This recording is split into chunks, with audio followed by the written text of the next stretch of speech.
We are delighted to have the Minister for AI with us, Kanishka Narayan. We are also going to be joined by Alex DePledge, the Chancellor's Entrepreneurship Advisor. So with that, I'm going to hand over to Dom from the Startup Coalition, who's going to be moderating this discussion. Dom, over to you. Thanks, everyone, for joining. First of all, Kanishka, what's in the budget? What was in the budget today? Thanks, Dom. Thanks, Stripe. Can I firstly just say how great it is to be at Stripe? It was a fintech company that I used to look at a lot when I was a fintech venture investor. I remember when I was at Atomico, we were figuring out what to do with the stake that Atomico had in Stripe, and my strong recommendation was a big hold. And so I'm delighted to have been validated by the progress the company has made, and delighted to be here today as well. Look, I can't be more excited about the budget as it relates to tech, startups, and AI. Let me start with a preview of what came before today as a trail in the run-up to the budget, which was an immense package on AI very specifically, which I think made a big dent. And it all started, I remember about 8 weeks ago now, I wrote a note to Liz, my boss, and said, it feels like we're doing quite a lot across government on tech and AI, but for some reason the situation in Britain is the inverse of the US, where the narrative drags reality up into the future. And in Britain, our reality is actually not that bad, but the narrative kind of drags us down, and we need to shift both the reality and shift narrative upwards. And so we made sure that there was an immense focus on a series of deals. We have a bunch of US unicorns coming here, Cursor, Perplexity, some of the large data center operators, Vantage, all opening up their offices here. We wanted to make sure that some of the best leaders in the world on AI and tech were partnering with government in a sign of both confidence and a sign of conviction in what we could do together. Tom Blomfield, Ray Hadsell, Simon Johnson, but also in the form of chairing the Sovereign AI Unit, James Weiss. Wanted to make sure that there was a very specific focus on conviction in British firms building here as well. And so we launched a $500 million venture unit that James is going to chair, launched a world-first advanced market commitment for novel chips, and alongside that, a very specific focus today as well on semiconductors in Wales. And then the final bit was... Not that you're biased about the Wales bit, obviously. Yeah, well, I mean, I'll come to that in a second. The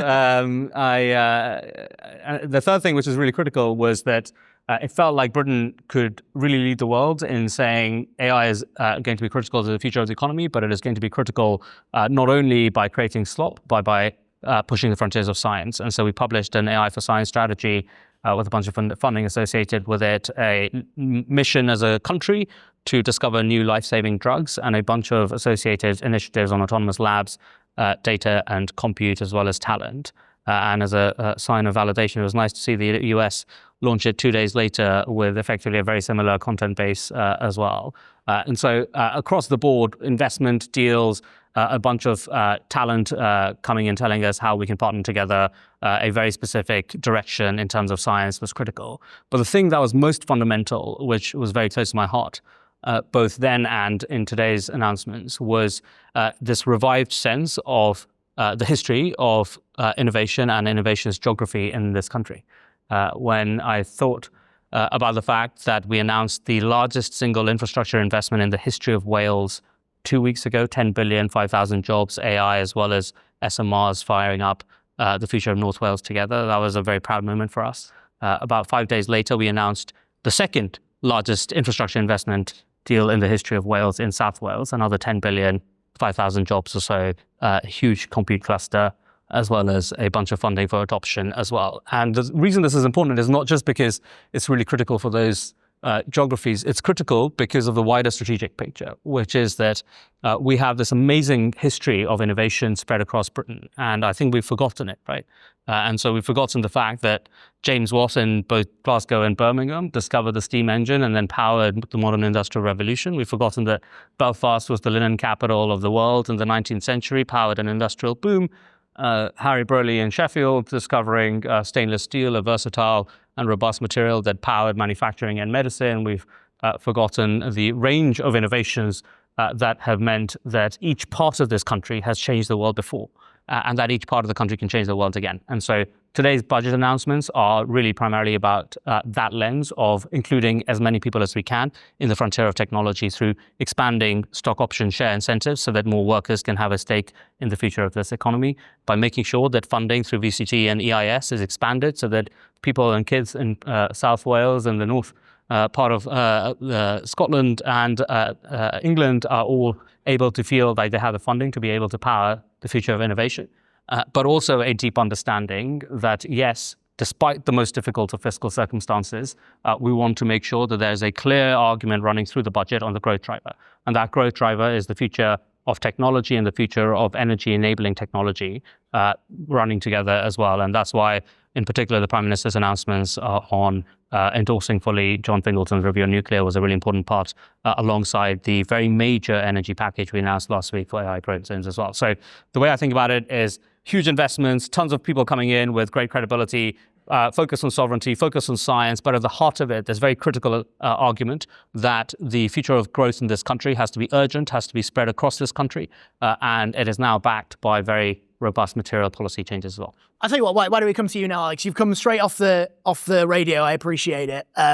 How's today been as you take a celebratory... It's been a long day. Looking forward to that all day. Today's gone well. I think it's been great because, look, I'll say the same thing that and you're all from this community, right? So you'll get this. Like every time you talk to the press, it's like SMEs, business, corporate. They treat these people, they treat everything like this homogenous blob of business. And like, that's not it, right? There's 44,000 scale-ups in the UK. They're generating over £1 trillion worth of economic output. They're scaling faster than anyone else. They're creating good jobs. Like this is the part of the economy that we need the public discourse and mainstream narrative to recognize and get behind. Like you need the taxi driver to understand like why we're so important. And so like the Treasury press office was like, oh yeah, I think it's all right. We don't really need you for any media rounds. And then literally the phone's been going off the hook all day being like, can we talk about this like EMI thing? So that's how I've managed to get myself in trouble because it's an actual cut through. And I think that's great because it's the first step in what I think will hopefully be, I think you've coined this phrase because people keep picking it up. It's like, we've got our mojo back. Did you coin that phrase? Mojo's not me. I always say vibes. That's it, so, vibes. Vibes, no, yes, people yeah. are like, is this the beginning of vibes? And I'm like, I hate that phrase, but yes. That's what it is. It's all about the vibes, isn't it? We've shifted the vibe. Look, as you sit there in your suit. I'm going to do the politics. I know you've got to do the politics. So yeah, I think it's gone better than I'd hoped. But in fairness, like credit to the Chancellor, I heard that when things always get dicey right at the end, where you kind of looking at your headroom and things have got to come in and out, there was push to change some of my stuff. And she stuck firm and she said, no, Alex said, and if we're going to do this, let's do it properly. And she did. And she stuck to her guns and she pushed my stuff through. So I think we should all like be really appreciative of the fact that Rachel gets this, even if like most of other people don't. Obviously you do, Kanishka. No, definitely. I mean, I think it's worth saying, first of all, like, I've spent the past however long working with both of these, but Alex in particular, and with this package, and she's done an absolute hell of a job in fighting for a bunch of this stuff. Like, I think it's fair to say that, especially on EMI, which is the biggest thing that in our mind is in the budget, the most important thing, it wouldn't have happened without Alex doing the legwork behind the scenes and giving everyone a Are you grovelling now? Yeah. He sent the newsletter out and acted like the Startup Coalition had done it all. And I sent him a message and went, what the actual fuck? That's the polite messages that I get from government advisors every day. No. But so just quickly, so, we kind of, Kanishka did a little bit of the overview of the package, but like, what do you see as the most important bits from your perspective? What are the things that matter the most?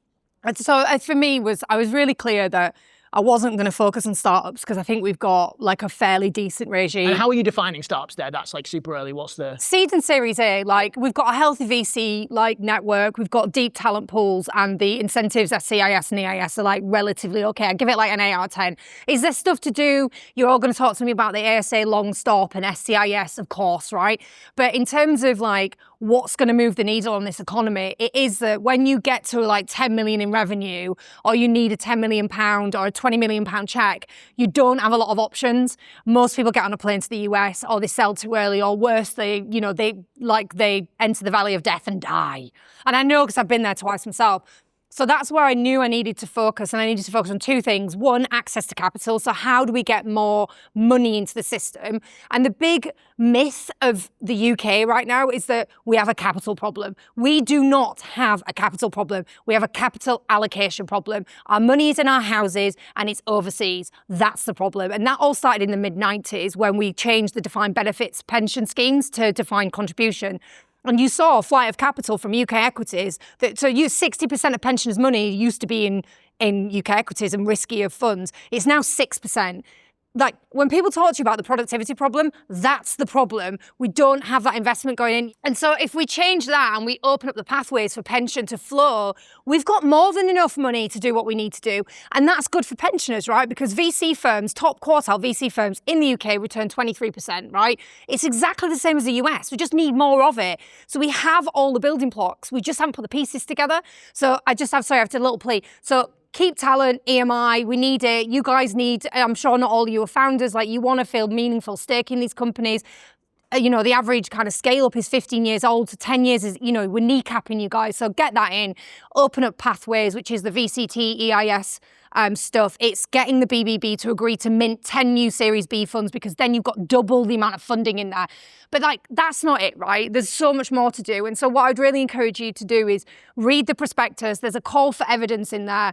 Because I recognise, and Rachel agrees with me, we need to do more. We need to reward the risk takers. And I'm not sure we do that very well at the moment. So the call for evidence is, are the incentives that we're using right now working? How can we go further? Is it delivering value for money? How do we incentivize more entrepreneurs to stay and scale here? And then the other bits and pieces that are not in that call for review, but the things that I'll be focused on are making sure we have a front door to government, so that you come through one door and you don't have to talk to DCIT and talk to HMT and talk to number 10. It's all streamlined to give you the regulatory, procurement and monetary support that you need. And then finally, we are actually going to look at procurement, which I think is a huge deal, because I was going to come back to that. As you will all tell me, give me some revenue, right, over equity. So we have a massive spending power in this government, and we need to direct some of that firepower at our best companies. So we need to sort out procurement. And I'm not going to say it's going to be easy. In fact, I think it's going to be actually really hard. But why not? Yeah, well, I was going to come to Kanishka on two things. One is I think both of you guys are probably amongst the biggest champions for the ecosystem in government. And, you talked earlier about the kind of vibe shift and how we start to tell a more positive story, and that we have the opposite problem of the US sometimes, where the policy in the US is crap, but the vibe's better. How do we kind of invert that? And how can we leverage the springboard from some of the stuff today, but more generally the kind of narrative drive? And then the second is on procurement specifically. It's I think the AI package is the really interesting stuff around advanced market commitments. There's some more stuff on advanced market commitments today around clean concrete, which Charlie and my team who does climate tech's delighted about. And so there's some really cool stuff there. But what are the ways in which you think we can actually unlock some of that using the government money that's already spent?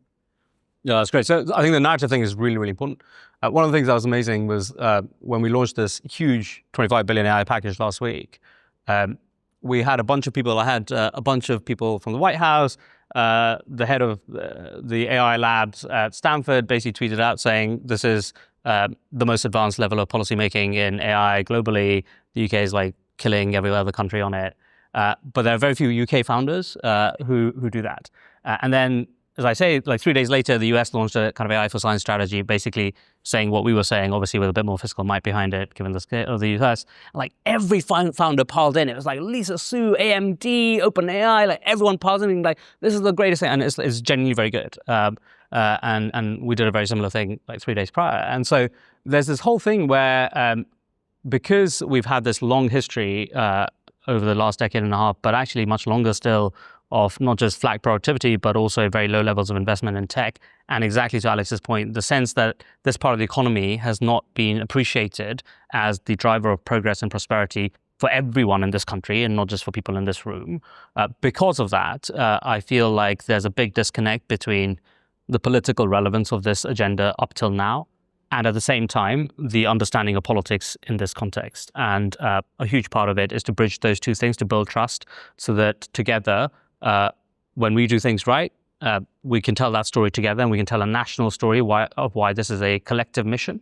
And when we do things wrong, we're able to have those tough conversations as well. And so that's one big thing. And the whole point was to try and basically do a big vibe shift. I even did a website about it. The whole point is just tell gimmicky stories to cut through and say, this is a big deal and people care about it. And you're probably underestimating how much a kid in Barry really cares about it. I had a kid write to me. He was 16 years old, Will. He wrote to me and he said, never heard of me, never really been into, my parents aren't in tech or anything, but I just learned to code at home and I just coded a Welsh language STEM learning platform. I saw you were in venture. I'm super excited about VC. This kid is in Barry in South Wales and he's like, I would like to come and pitch to you. And I was like, hey dude, I'm kind of in politics now, but let's have a chat. And he came and then he shadowed you and Blair for a day and now he's trying to go and create a company. And so we can just do this because there's immense appetite amongst kids in particular across this country for the excitement that all of us have felt about this part of the world. And I think that's huge. On your procurement point, the thing we wanted to do in the AI movement was effectively to say, there are two forms of public service reform. There's heroic change. You just get awesome people to just take a bite and just eke out something from the system and talk about it. And there's systemic change. It's much easier to do heroic change, right? It's you go and do a fiscal event or you do a moment and you kind of do a land grab and you say, hey, we got this done. That's kind of where we've gotten to on the advanced market commitment. We basically said, we're going to go and do 100 million.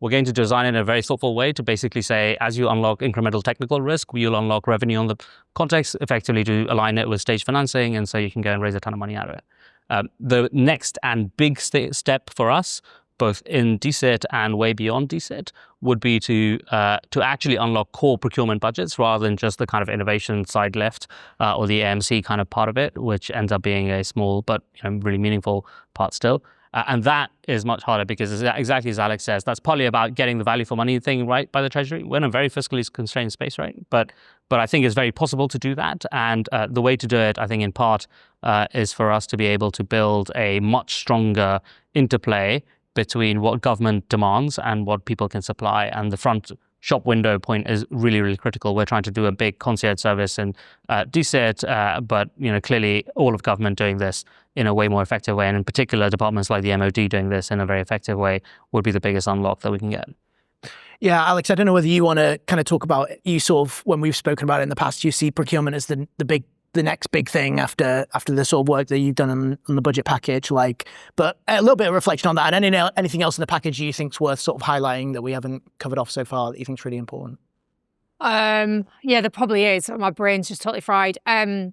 So the BBB have made a commitment to look at IP lending, which I think as founders of businesses that build IP, that's quite good because we're usually asset light. So venture debt's really expensive. Debt is kind of not available to us. And I do think there is particularly capital intensive projects that would be better off funding through debt than equity. So I think that's a big step forward for us because the banks have been, I remember talking to Barclays 8 years ago about IP lending and they're like, oh yeah, we're going to try.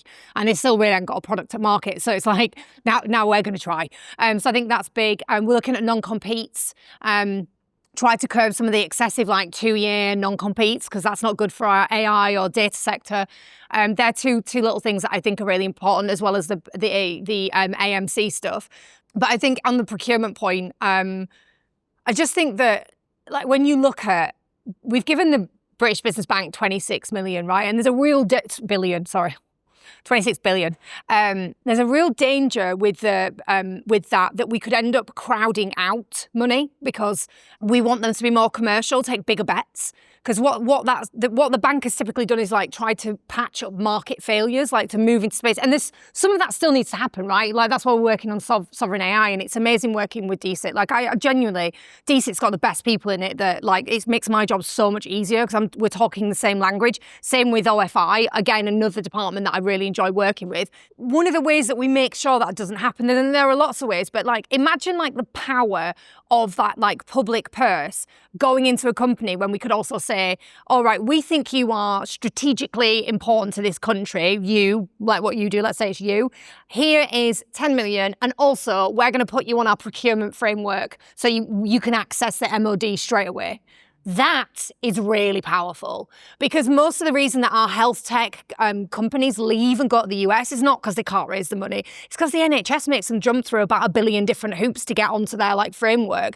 And it's just much easier to go over to the US and then the markets 50 times the size or whatever, and then, you get the money on top of it. So we need to start like playing smart. Like we can't go toe to toe with the Americans. No, why should we, right? There are some people that should raise American money. There are some people that should go to America. Like, I'm not saying that. Like when American VCs come over here, I celebrate that. But we need credible domestic alternatives if this country is going to grow, which means we need to be able to deploy our own capital and we need to use our own markets more effectively. And that's why we want to do this procurement sprint for the 6 months and run it outside of typical procurement processes. Don't tell anyone I'm saying this stuff. Because think about everything good that's happened in government.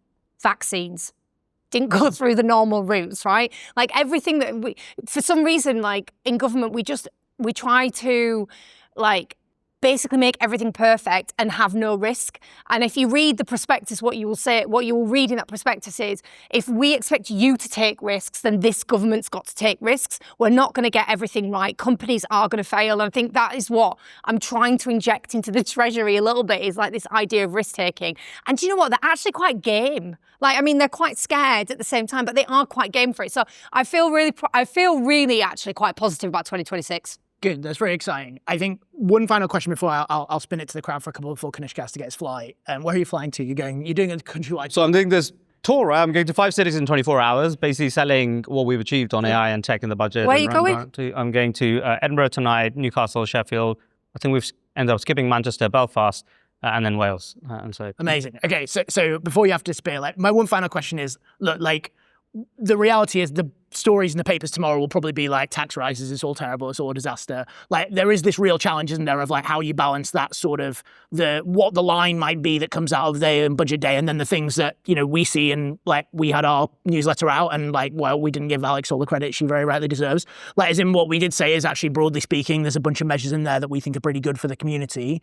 How do we tell that story effectively? How do we acknowledge that other wider stuff and understand the challenge, but kind of explain to people, actually, no, from the community side, it's pretty decent? Because I've had that today with founders where they've been like, it's all a crock of shit, and I've been, actually, no, look at the package, there's proper stuff in there. So for the people in this room who are having those conversations, who might have not looked at the detail and be like, actually, what are you talking about? How would you kind of frame that? I wanted to come, Kanishka, why don't I come to you?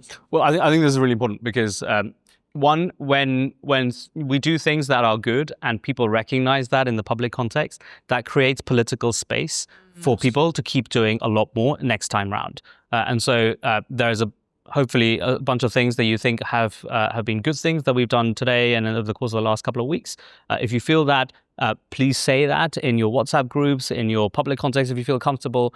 Because one of the things I found very frustrating, I remember on Friday, the Times called me and I was like, hey, we've just landed 2 of the biggest infrastructure investments in the history of Wales, 25 billion of deals, a bunch of top tier people associating with government. James is going to run Sovereign AI. We've got a world first AMC. We've got an AI for science strategy. It's just across the board, we've just thrown the kitchen sink at it. And all these US guys are saying this is like a global leadership moment. Why have you not written about it? And the guy was like, hey, I kind of pitched it to the editor and they were more interested in PLP drama. And so what happens when that happens is when I text founders, they all text back saying, this is awesome. Why is it on the papers?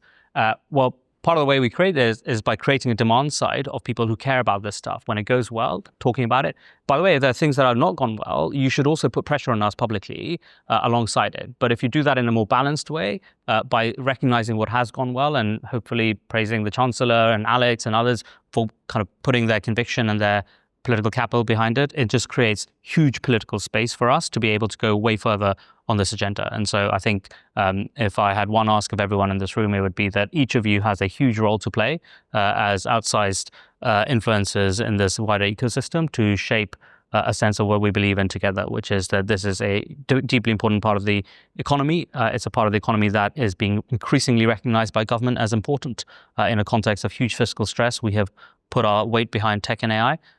There are some things we should go further on. Procurement is a really critical one, and you should tell us that publicly as well. Because every moment you do that, it means that all of us inside government are able to point to it and say, we got praise, we got political capital from things that went right. This is the next mission and mountain that we need to walk up. Spectacular. I can see your PS packing up your stuff, Kanishka. I think you got run. So listen, thanks very much for that. I really appreciate it. For the panel this evening, I've got a really brilliant lineup for you guys. I've got Sam Bowman, who is editor of Works in Progress, Matt Pennycard, who is founding partner of Ada Ventures, and Merva Iqbal, who is co-founder and CEO of Hived. I want to start by asking you guys all about the vibes.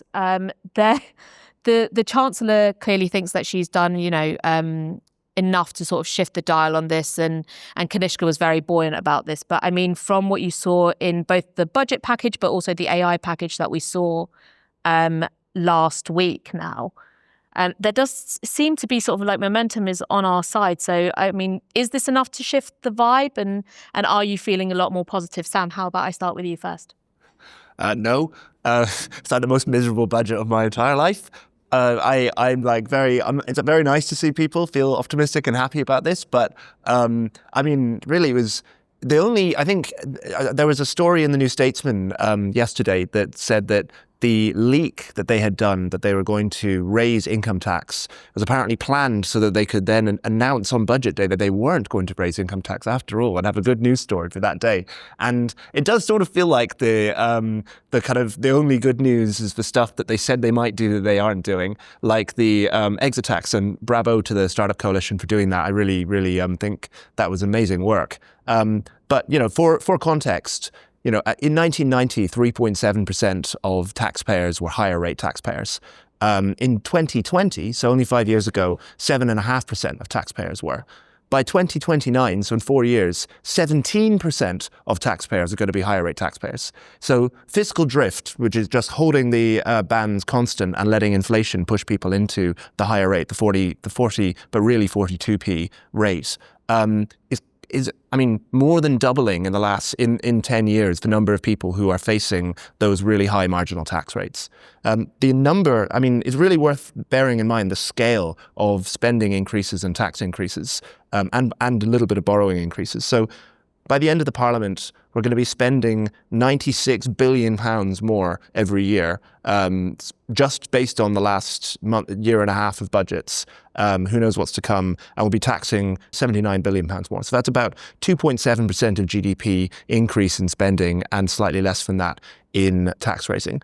This is completely catastrophic, right? This was a government that came in saying, we're not going to raise taxes on working people, which immediately cut off its ability to raise any of the broad-based taxes that, they're not nice to pay, but they are relatively less harmful economically. And so it's backed itself into a corner because it has so many spending commitments that it's made, that it means it has to raise other taxes that are much more economically damaging by much more. And it would be one thing if they were forced by circumstances into this, but they're not. Some of the tax increases or some of the spending increases are completely bizarre.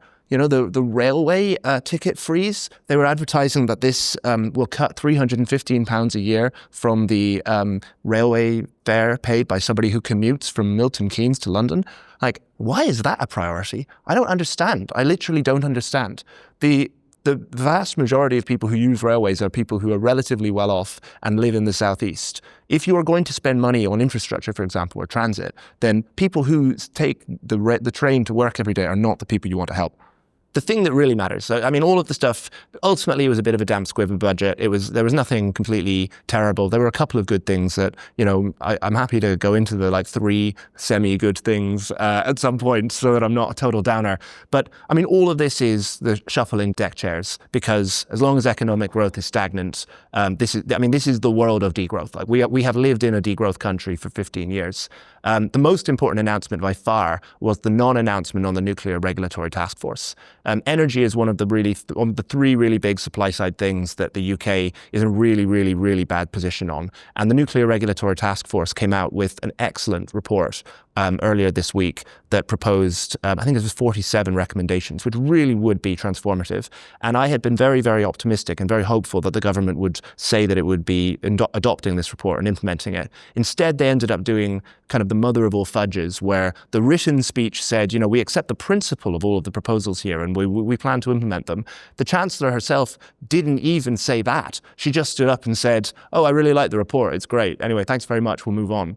And I think that the takeaway for me is, and the thing that makes me depressed. And I should say, I'm ultimately a very optimistic guy. I'm just kind of short-term pessimistic. I'm short-term pessimistic, long-term optimistic about the UK.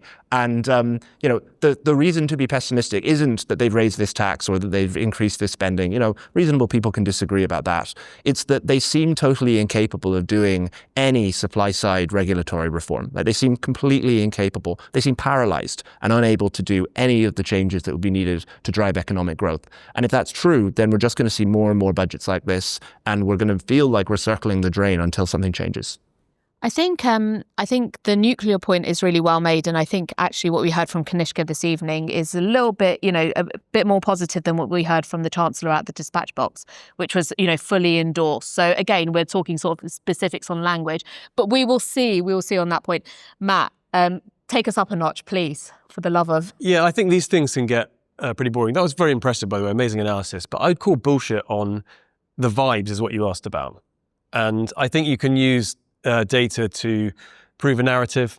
I think a lot of this is about narrative. We live in a country that tends to have a negative bias when it comes to narrative. We love to bitch and moan about things. The media just perpetuates a lot of that. But actually, as I sit here as a taxpayer and a VC, my vibes, as what you asked about, are really positive. I think this is a launch pad. It was a bit of a this way, that way budget, but I think that it could be a launch pad. Vibes for me come from, do I see really bloody smart people that I respect having the ear of government? And the answer to that is yes. I think we've heard from two of them here today earlier. I think when I see the things that Matt Clifford talks about, if you haven't seen the LFG speech, is it let's fucking go or let's get growth or whatever that... Looking for growth. For growth, whatever that really stands for. Matt is one of the smartest people I know, and he is talking a narrative that gives me longer term confidence. And so I think that narrative is extremely important. I just also would like to take a quick vibe check in the room. Can you put your hand up if you're a founder? So it's like 60% founders. Do you feel, and then everybody, put your hand up if you feel on balance positive about the budget today? Okay, so it's getting there, right? So people are going to be convinced. But I would say the vibes are, as a taxpayer, who's got the ear of government, who is influencing government? And I felt really encouraged when the exit tax was being booted around, and pretty quickly, somebody listened and that got taken off the table. Now, I don't know the machinations behind that, but I felt pretty good to live in a country where that's possible. So, positive vibes. Perfect. And Merva, you're on the ground at the coalface, so to speak. So, how are you feeling? I think I'm in the luxury position where I have lots of founders around me and speak to them constantly. And I think more than ever, since my journey has started in 2021 to now, I've seen the past year or so a real sort of togetherness with founders of like, actually, let's build Europe great again. Let's build the UK. Let's take it on. And when the exit tax was floated, I thought everyone came together really quickly. Like you said, I think there's more communication with government than ever before in the first few years compared to now. I think that they're getting in the right place. I think it's going to be slow for sure. I think we just need to take more risk.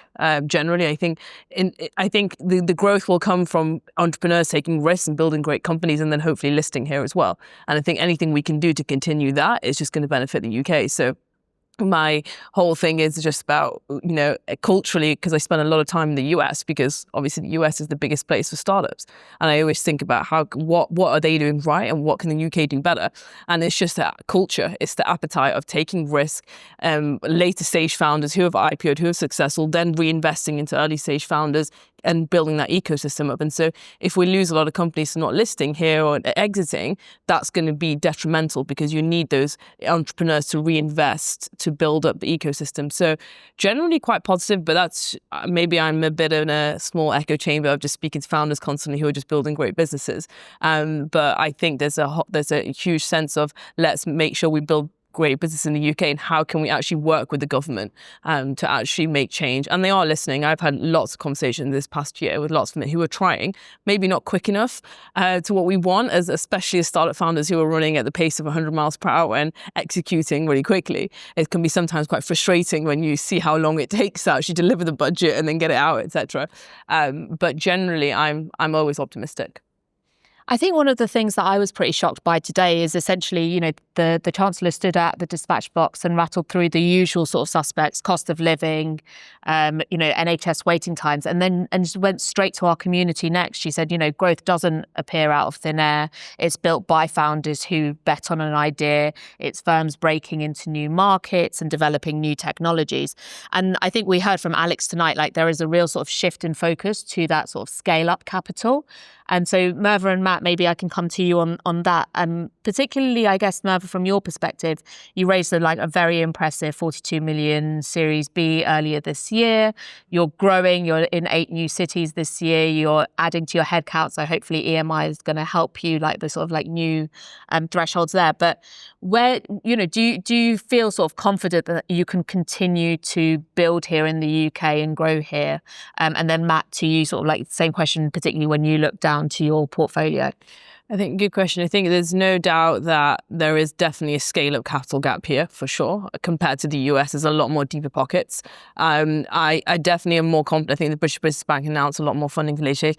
I think we need to continue doing that. But for one thing that I do know is in our current round, we got an investor in the US, not who led it, who joined it. Their answer was 2 weeks and the money was sort of wired.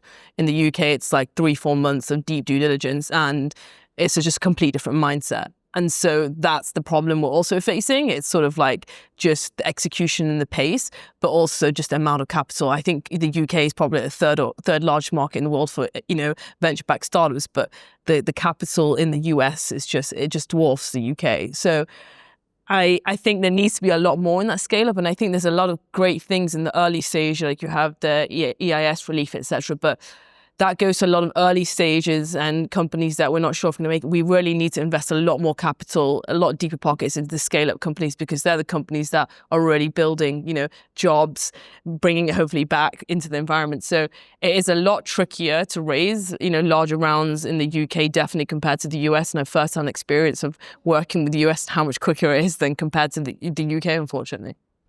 And Matt, do you want to touch on that sort of like point as well, on sort of like speed of execution as well? Look, scale-up capital is a global business. And so the big providers of scale-up capital tend to be global. And so their perspective on what they're going to invest in is international. So that is a difference from when you're raising locally up to maybe Series A. We take our companies over to San Francisco a couple of times a year, and we slowly introduce them to the ecosystem over there, both operators and funders, for this very reason. So this is a problem. This remains a problem. But it's because something doesn't get fixed overnight. Can't fix that in a budget announcement. We are doing things in the right direction. The BBB is now starting to invest directly into some of those companies. They've particularly identified Series B deep tech companies as a funding issue. That's their mandate, step into capital market points of failure. So I think that's something that will just take time to change. But a big driver of that also is the talent that comes out of these later stage companies, the founders that have made financial and human capital, and they're starting to share that. And you're all feeling the ecosystem in which you operate change, I suspect. I know I am. And so I think that will change, but that's taking longer. And I think, I was at a dinner yesterday evening and they were saying like the reason why in Silicon Valley there are so many more sort of people who are like wanting to found companies is that they've seen the benefit directly, like they've seen their friends become multimillionaires, etc. off the back of that. And so, Sam, I'd love your sort of broader perspective on, the Chancellor also touched on the fact that, when talking about risk, as a country, as a population, like we're not very good at sort of, retail investment, etc. We still sort of put our money in houses and in cash ISAs, etc. So are we seeing a shift in the dial there? And how can we accelerate that so that actually, everyone feels money in their pocket and sort of like the upside of the amazing companies that are being built here today? A lot of the discussion around this focuses on the kind of demand side for investment. It focuses on not enough people are putting money in. I think it's much more important to look at the supply side. I think that when you look at, for example, the performance of listed companies, so the FTSE 250, which is primarily like actually UK operating companies, has performed kind of catastrophically bad over the kind of past 15 years compared to the S&P 500. Like even if you take out the Mag 7, which is like really, really, really crippling the analysis, it's still much, much better to have invested in the S&P 500. It skews it just a bit, doesn't it? It skews it quite a lot, but but the performance of listed companies in the UK has been really, really, really dreadful. And I think that when I hear a lot of groups, especially groups actually located around here, arguing that we should be directing more investment from pensions or from ISAs or whatever into UK assets, I get quite concerned because I think that it might get the... My question is slightly different because I think we can debate sort of like the specifics there, but there is just generally, people are just more likely to put money into property, more likely to sort of sit on cash. How do we, we've talked about sort of like the founder's mindset in terms of taking risk, but how do we as a sort of population also take... Well, so this is the point that I'm making, that I think it's much more important to make sure the investment opportunities are there and attractive and will deliver good returns. I think people will put their money in if those opportunities are there. Like, I don't think it's about pushing people either via behavioral interventions or via more kind of like laws into investing their money.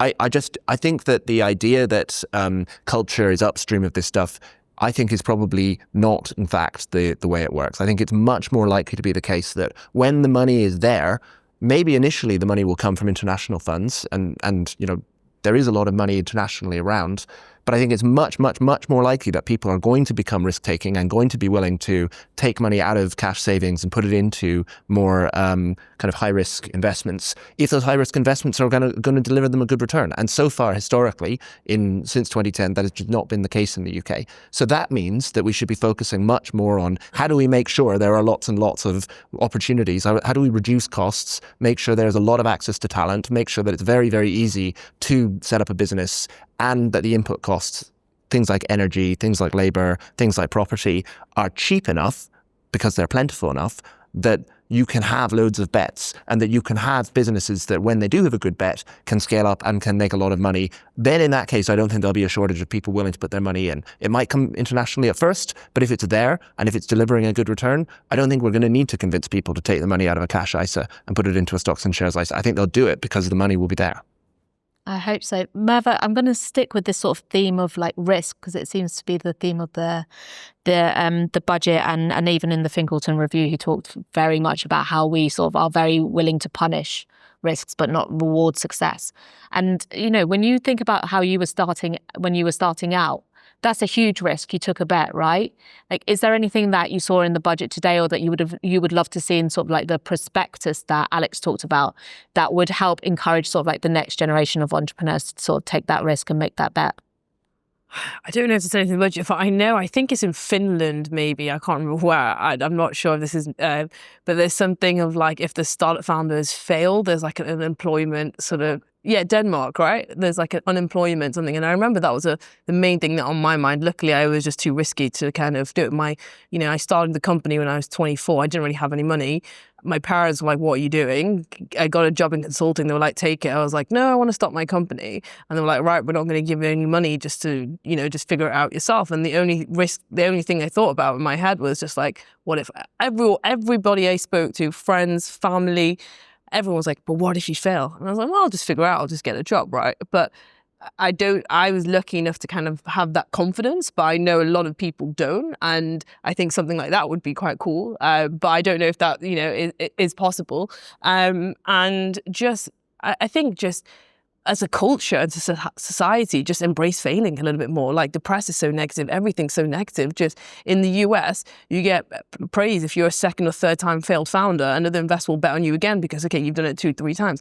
Here, it's just doom and gloom if you fail. The press are all over you, and I think that's just culturally not a right thing to do. And we have to strip that away and stop being so negative about failure. I think that's really true. And I think, the sort of like the you fail and you get back up again, and that sort of shows that sort of like strength and resilience is like absolutely key. Matt, in terms of sort of this call for evidence and how you sort of incentivize the entrepreneurs to get going, what's something that you would love to see? I think most things do come down to incentive. Charlie Munger or somebody said that famous thing, right? And I think that anything more you can do to layer on to encourage people to take that risk that you took because you had that inbuilt confidence that allowed you to do it even when everyone tells you not to. Some people need a nudge. I actually think this is an unbelievable country to build a startup in. It's got the rule of law. It's got some things that we sort of are less talked about and less celebrated that you don't get around the world. So I think we're actually pretty well set up here. The startup kind of production engine here is operating at full steam. I don't think that's part of the issue. I think with EIS and those kind of things, that's wonderful. That really crowds in capital. I think the issue is more further downstream, and I think it's things like we don't want to sell another deep mine for 400 million quid. I think those are the issues really. Where is that scale-up capital? Where's that ecosystem? By the way, I think it's coming. We can focus on the negatives about the stock market performance and things like that. They're trying to change. I don't think we would sit in a room like this 10 years ago and have the energy, the vitality. I mean, I couldn't believe that Alex, and we've probably all seen her do that show a few times before. This woman is a wrecking ball in snakeskin boots, right? I mean, you wouldn't see that level of access of somebody with that point of view and that perseverance being given. They'd be shut, the door would be closed on them, right? So I think we are living in a world that is more building the future that we're talking about. I actually don't think it's so much about incentives to get people to start businesses here. I'd love incentives when they become successful. I'd love the government to say, actually, if you're successful, don't reduce entrepreneurs' tax relief, right? It doesn't send the right message. It doesn't, the narrative, then people can pick up on that and start, politicizing it and mediarizing it. So I think you can do things that do say to people, yeah, build a company, get rich. That was Matt Clifford's big message, right? We've got to be rich if we want to do all these cool things in this country. So yeah, you can definitely tweak the incentive structure to encourage that. Yeah, and credit, where credit's due, they'd not only got Alex in, but have invited her to stay after sort of seeing that show a few times, right? And had Matt Clifford and Poppy and now Jason. You've got sort of Jane's wives. These are sort of big names and giants in our industry that are going in and doing their sort of tour of duty, and sort of credit to them, but also credit to the government for sort of bringing them in. Thank you so much for coming. Huge thanks to my panel.